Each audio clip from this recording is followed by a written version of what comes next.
All right, everyone, welcome back to another episode of the Kyle Show. And I'm very happy today to have one of my favorite guests returning to the show, the great Kelley Vlahos, Editorial Director at Responsible Statecraft. Kelley, how you doing today? I'm doing great, Kyle. Thank you for that wonderful introduction. I'm not sure I live up to it, but I will endeavor to do so. Oh, you certainly do. We always get fantastic feedback when I have you on as the guest. And I'm glad to have you today because we got a lot to talk about, Kelley, of course, in the Donald Trump administration. It's new headlines every day. I do want to start off talking about the situation in Gaza, particularly the humanitarian situation, how you think it might impact U.S. politics before we get into Donald Trump and the new deadline he has set for Ukraine and this absurd threat by a Russian general about an American general, excuse me, about preparations to attack Russia. So let's start off this Green Beret, Tony Aguilar. He's a retired Green Beret. He's been making his rounds. I'm not sure if you've seen any of his Yes. appearances. I saw him today on Tucker Carlson and on Breaking Points, and he was on Democracy Now. And this is what he had to say to Tucker Carlson. Up. All right, so we're going to skip past that one for right now, Kelley. And I actually want to start with Benjamin Netanyahu and Okay. his statements on the humanitarian situation in Gaza. Israel is presented as though we are applying a campaign of starvation in Gaza. What a bold-faced lie. There is no policy of starvation in Gaza, and there is no starvation in Gaza. We've enabled the amount required by international law to come in. There are hundreds and hundreds of trucks loaded with tons. So far, we've supplied 1.9 million tons of food since the beginning of the war, almost 2 million tons. And now we have hundreds of trucks that are waiting on the Gazan side of the Kerem Shalom crossing. And it's international organizations, some of them very well intended. And it's the UN too. Food that they purchased. And we said, go ahead, deliver it. And they said we can't because combat is going on. And we say, yes, we're combat, we'll fight. Where we're fighting, we'll continue to fight. But there are safe corridors. You can bring the food to anywhere you want. So, Kelley, what do you make of this? Benjamin Netanyahu, and I think it's important. He's speaking in English here. He is, I think, directly speaking to Americans, saying this humanitarian crisis that you're hearing about in Gaza, it doesn't exist, and to what extent it does exist, it's not Israel's fault. I don't even know where to start, Kyle. I mean, he talks about bald-faced lying. This is the biggest lying I've ever heard and the most monumental considering the devastating consequences of those lies on the ground. But this is the thing.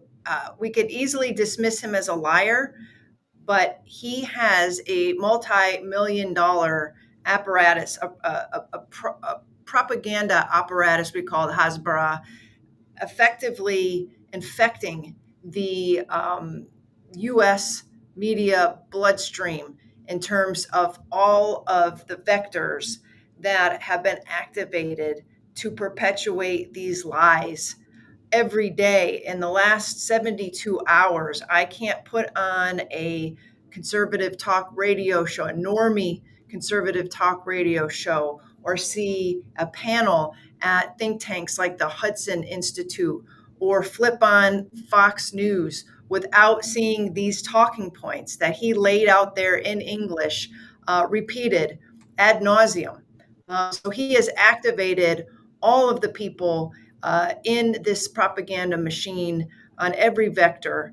And that's dangerous because it just takes that much more energy and resources from people like us, from the mainstream media that's not fixed in with their agenda, to challenge and combat those lies. I mean, he talks about the 1.9 million tons of food.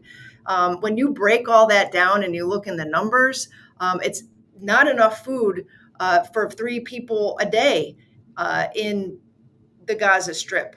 So throwing around that 2 million ton number means nothing.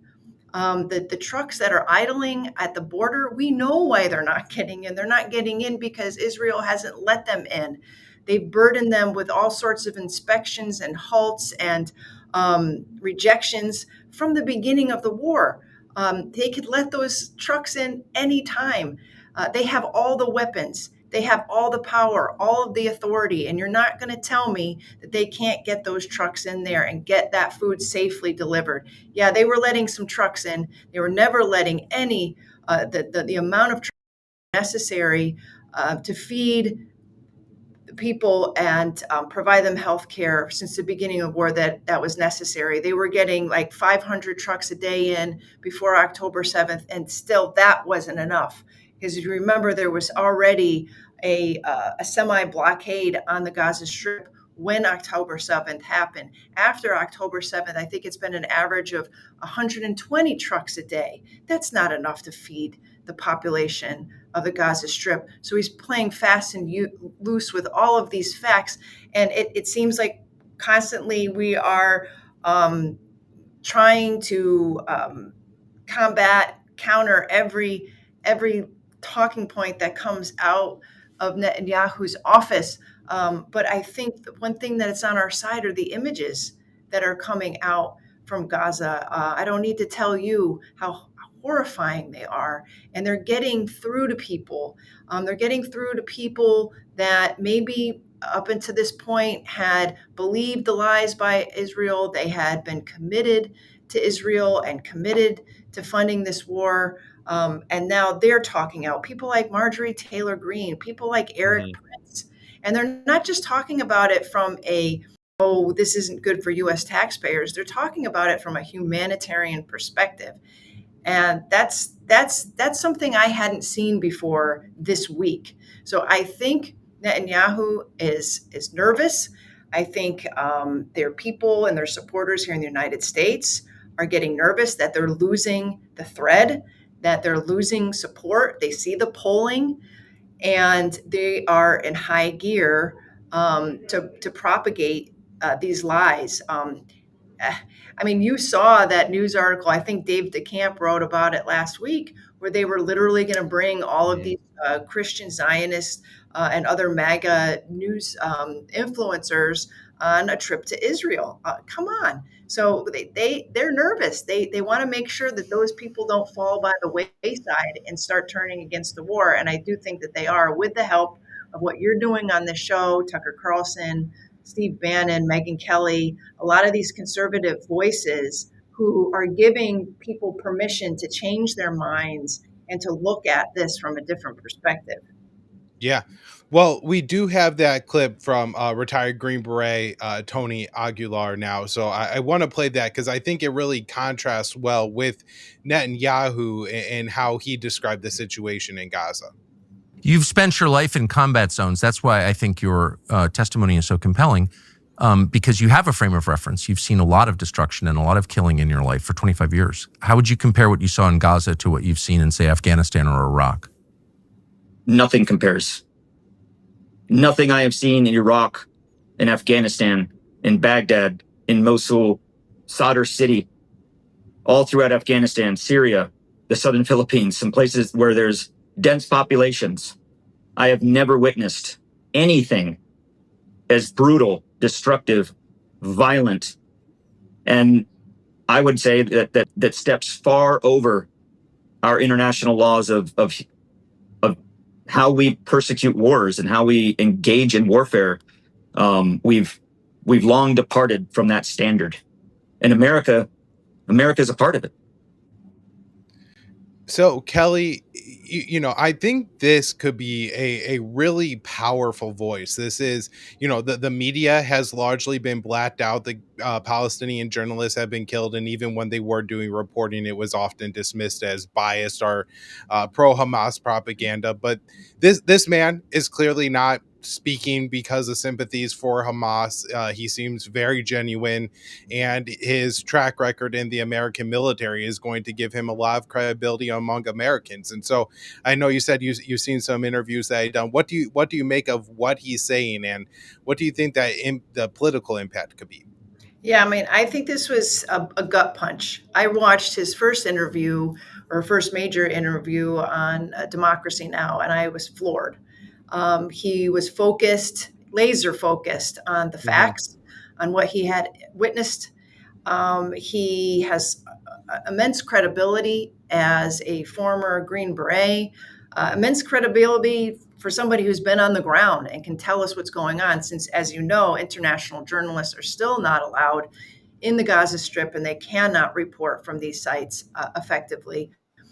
But going back to Aguilar, I just found his testimony so powerful and critical to the ongoing debate and conversation and the effort to change public opinion on this. He's no peacenik. He's not an activist. He's not from Code Pink. He's not on one of the flotillas, though I love all those people and they're doing their thing. But he is a voice of someone who believed in the humanitarian operation, or at least the humanitarian mission that, as stated when he took the job to work for the GHF. So he didn't go in there as a critic. And what he saw was just abhorrent to him. And what he saw is backing up a lot of witness accounts by Palestinians who have seen their fellow Gazans just shredded by tank fire, by rifle fire, stampeded. The entire Hunger Games scenario that's playing out at these distribution sites, he was able to confirm a lot of that. Some of the details about the kind of ammunition, armor-piercing ammunition that these guys are using, contractors as well as the soldiers. The chain of command. At one point, he had an interview with Senator Van Hollen in which he said that he was reprimanded because you never say no to the client. And he said, well, who is the client? I've never been quite sure. And they said the IDF was the client. That fills in a lot of gaps for folks like me who have been trying to piece together who the heck is GHF, who is funding it, what is the chain of command when our American contractors are over there ostensibly working for Israel now, rather than as under U.S. contract. They're not under U.S. contract. So we have mercenaries over there who are hired guns working for Israel and pursuing their war aims, really, by providing security at these sites and shooting into crowds, according to people like Aguilar and other contractors that have come forward. I'd just like to note that I've heard on several occasions and by the GHF itself in their talking points about Aguilar that they're trying to smear him. They're trying to paint him as a grandstander, an attention getter, not credible, has had trouble with his peers previously in the military and in the contracting world. And I heard this too from somebody who I was speaking with who has sources within the contracting community, and they warned the guy I was talking to that not to believe anything Aguilar said because he's not credible, that he's a grandstander and an attention getter. And it seemed like these talking points had been put, down from on high. Mm-hmm. As you remember, I mean, anybody like Julian Assange or John Kirikou, the first thing they do is try to discredit the messenger by calling or making their motives suspect. And in this case, trying to suggest that Aguilar just wants attention, wants to be sort of like make a media celebrity of himself. And so, again, I think this reflects how nervous the other side is when they're attacking Aguilar because he was a very authoritative voice coming from those distribution sites. Yeah. Well, one of the key points that I think he maybe has unique credibility in debunking that I believe is really important, Kelley, is they will often point to what Israel is doing in Gaza and they'll say, but what about, what the US did after 9/11? And, I talked to, I believe in 2018, I talked to some Green Berets who are involved in the operations in Raqqa. And they explained to me how the entire city was essentially leveled as they went from building to building to building, fighting the ISIS forces there. And in one of his interviews, he specifically mentions Raqqa, Mosul, and of course those are two cities who were destroyed fighting ISIS. And he says that this is a lot worse. This is not the same scale, the same level of destruction as what's going on there. And I really just hope this wakes Americans up. And I guess what I get, you're saying you see the freak out, the smears coming after him, and so what do you think? We're still trending in the right direction as far as breaking the special relationship between the United States and Israel and having a real political shift in the United States when it comes in that direction? I do. I mean, I think in the last 2 weeks, there's been a real watershed in terms of the awakening of people to what is going on the ground there. I think it started 2 weeks ago. I think it was mid-July when Omer Bartok, a very respected historian, an historian of genocide, came out with a riveting, an absolutely powerful essay in the New York Times on why this is a genocide. And I swear I could feel the earth move when that thing was published because at last there was a sense that I would use the word mainstream, but like the establishment, that academia, that the mainstream media, like there was a sort of palpable shift in how people were addressing what was going on in Gaza. And heretofore, it had been a lot of social media activism, a lot of people who are toiling away in the trenches to try to bring attention to what was going on there. And unfortunately, it really does take a lot of voices. But when you have somebody with the authority, the credibility of Omer Bartok, coming forward and saying, I've been studying genocide my entire life. I am a Jew. I am a supporter of Israel. This is so painful for me to say, but this is a genocide. This ticks all the boxes. And it was a very comprehensive essay that Mhm. it didn't pull any punches, but it really took people through his thinking on this. And I feel like after that, so many other voices, and this is how it always goes, so many other voices were starting to say, well, I think this is a genocide, and maybe we should be passing bills to stop giving aid to Israel. And then that, the mainstream watershed combines with what's been going on the right when you have Marjorie Taylor Greene, who's out there calling it out the way she sees it, and on Monday actually called it a genocide, Yep. combined with Tucker, combined with Megyn Kelly, combined with Steve Bannon. I feel like the bombing of the Catholic Church on the 17th created an absolute firestorm on social media because Christian Zionists were actually suggesting that those people that were killed in that church were not real Christians, which created a massive blowback, and Mhm. also kind of take the scales from people's eyes saying, why are my fellow Americans questioning my Catholicism just to defend Israel? Like that doesn't feel right. And I feel like those kind of dynamics allowed people to, it freed people up to question, like you said, this relationship, and to question whether or not We need to keep going and in our support, our material support of this war, and whether or not what Netanyahu, who has come here twice since the war began, and shook his fist at us and told us that we needed to all stand in line because this was our war too. People are questioning, like, I don't know if this is our war. I don't know if I want to be complicit in what I'm seeing on the ground there. This feels really wrong.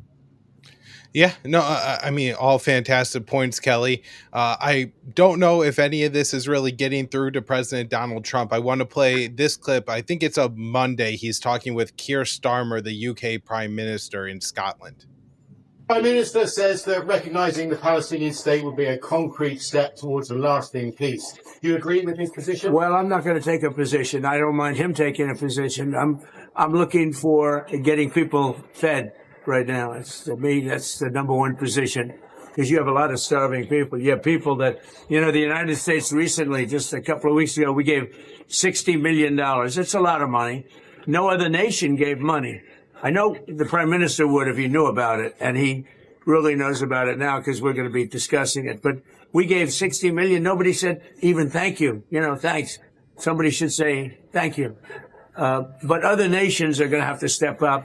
When I spoke to Ursula yesterday, she said that the European nations are going to step up very substantially. I told Israel, So, Kelley, I mean, in one sense, it's almost like kind of funny, right? Because the president's an idiot and he's just rambling on.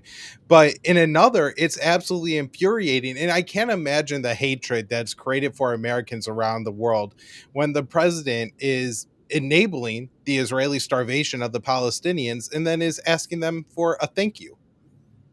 Whereas Netanyahu is like, he's lying and he looks like the villain.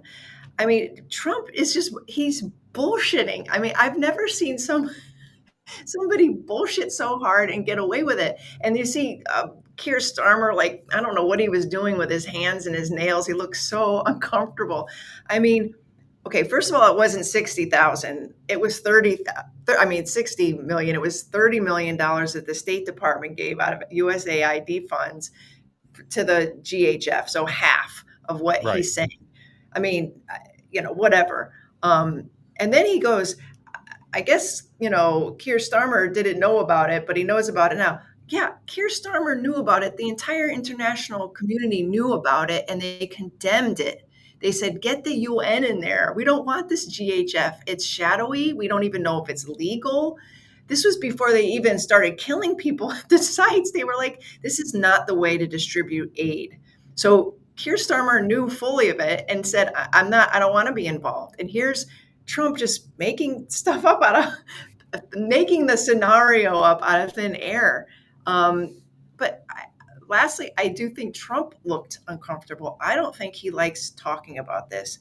And you add that to what he said on Air Force One, I believe it was yesterday or the day before, where he was asked about the starvation in Gaza.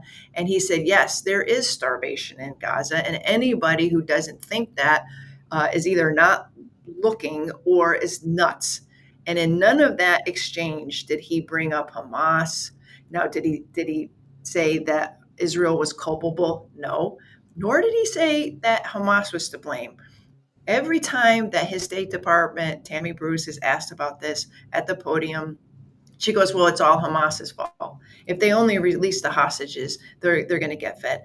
Trump didn't go there. And I think Trump, too, is feeling the heat. He's feeling the heat from his own base.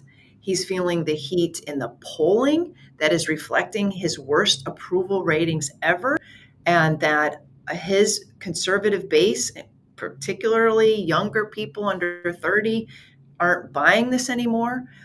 He's seeing the pressure in the media. He's seeing the pressure everywhere. And so I think, Kyle, this is something that I've been saying for the last couple of days. Trump is the decider here. He is the only one that can help fix what's happening. He is the only one that can tell Netanyahu, we are not giving you any more weapons until you get food in there. We're not giving you any more weapons until you get a ceasefire. We're not giving you anything until you stop the carnage on the ground. He is the only one that can do that. Congress is useless. we are almost a useless. moral bankruptcy that while our hostages are in Gaza, our Prime Minister is transferring humanitarian aid to Gaza. I think that at this stage, the only thing that should have been sent to Gaza is one thing: bombs. Bomb, conquer, encourage immigration, and win the war.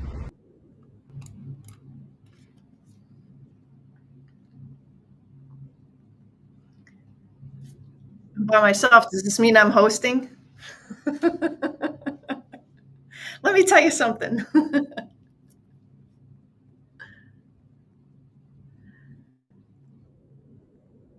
I can hear you. I can hear Kyle, but you're not on camera. We need you back on there. We need your smiling face.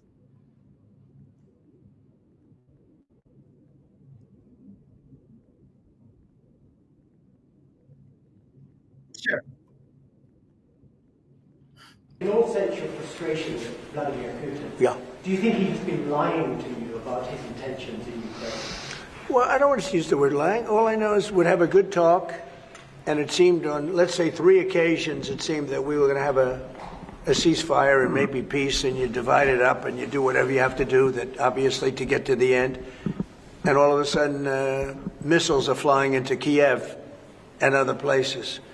And I say, what's that all about? I spoke to him 3-4 hours ago, and it looked like we were on our way. And then I'd say, forget it, and I'm not going to talk anymore. You know, this has happened on too many occasions, and I don't like it. I don't like it. So, Mr. President, have you had any other training channels conversations with the Russians reiterating this? In what? Reiterating this new pressure and deadline. Yeah, we're going to have a, yeah, I mean, well, you're the press. I'm reiterating it to you. Yeah, I'd say 10 to 12 days. I'll announce it probably tonight or tomorrow. But there's no reason to wait. If you know what the answer is going to be, why wait? And it would be sanctions and maybe tariffs, secondary tariffs. You know what a secondary tariff is. And look, the Russian economy, I don't want to do that to Russia. I love the Russian people. They're great people. I don't want to do that to Russia. But this thing, they're losing a lot of Russians. They've lost 1 million Russians. And that's the, sons. That's the sons and daughters of Russian families. They leave the house, they go, bye mom, bye dad, and then they get blown away. And Ukrainian too. Look at Ukraine. It's a disaster what's happened there. But it continues to go on. As you know, we made a deal where the European Union is essentially involved, but it's NATO, and we're supplying weapons to NATO. NATO's now paying. So, Kelley, I guess the question I have for you here is, I believe just before we went on, I saw August 8th, so a week and a day from now, they're saying is Russia's deadline to end the war. Is this realistic, good diplomacy? What do you make of this? It's not very realistic. And it's not good diplomacy. I'm really flummoxed as to why. First of all, I don't even think the 50-day deadline was appropriate. What was the point of that? Basically, he's throwing around threats to a guy, Vladimir Putin, who we know historically does not really respond to threats the way an adversary wants. Biden has seen that. Obama has seen that. Clinton has seen that. Why does Trump think that all of a sudden he's going to go in there and he's going to threaten Putin with sanctions that haven't hurt Russia up until this point? We put the heaviest sanctions on one country we have ever done in the history of the United States, and it has done nothing. If anything, Russia has mobilized a industrial base, a war-focused industrial base, but it has re-engineered its economy to adjust to those sanctions. And I'm not saying it's flourishing, but at the beginning of the war, we were told that we were going to crush Russia. So why do we think that these sanctions are going to somehow have an effect on Putin's position?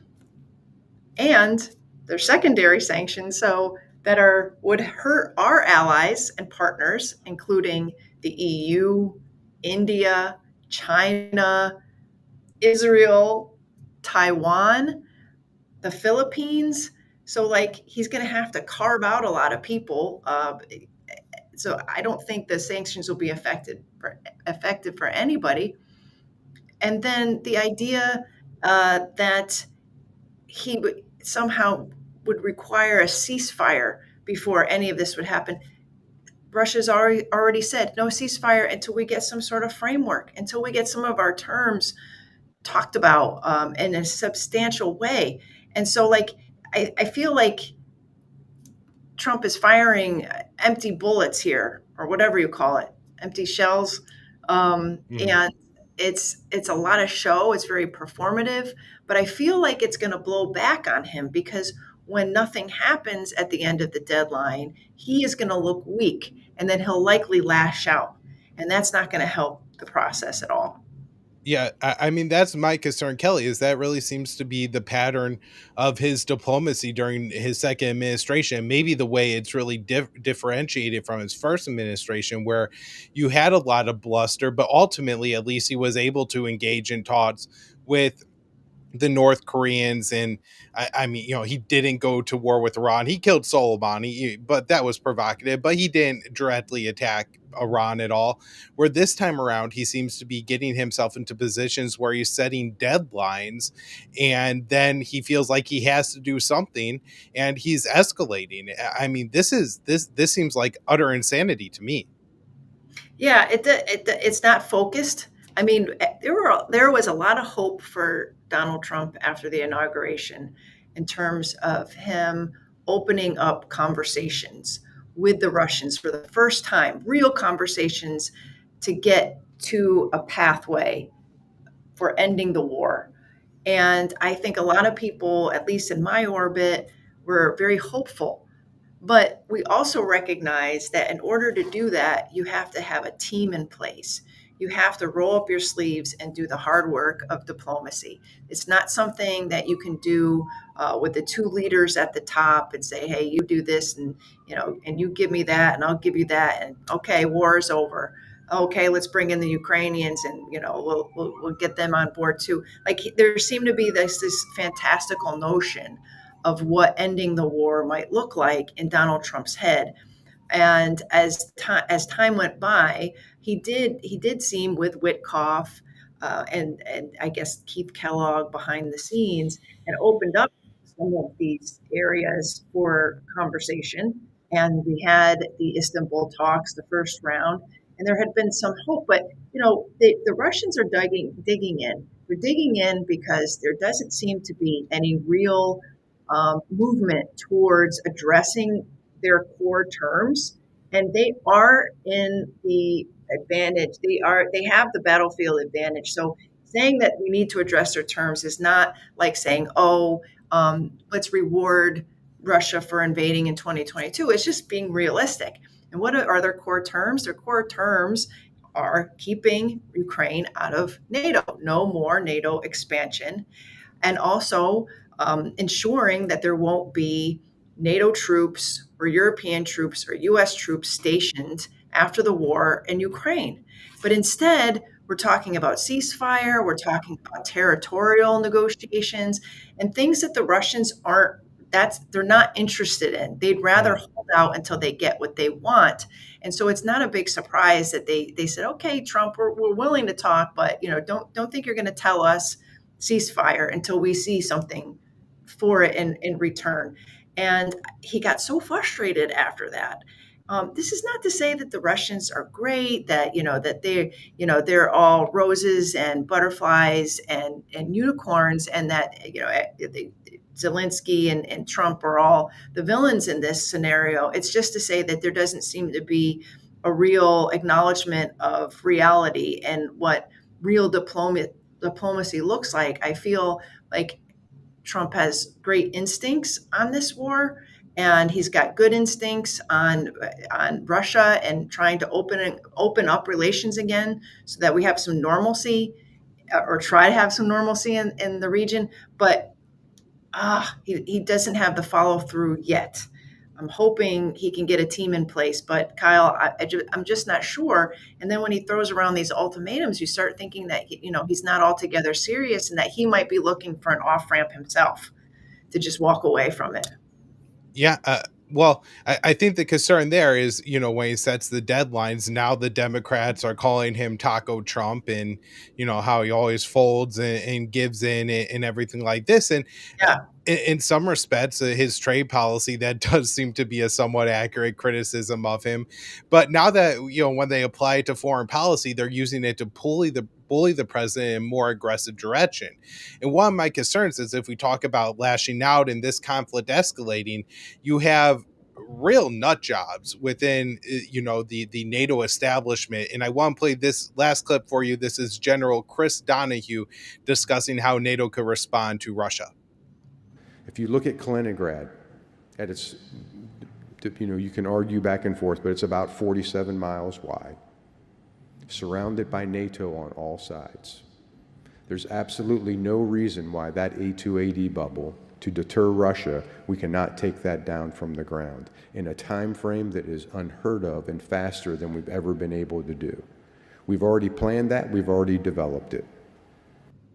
So, Kelley, I mean, this seems like just crazy. What was he talking about here? Rolling over and attacking Russia where they have nuclear weapons stored?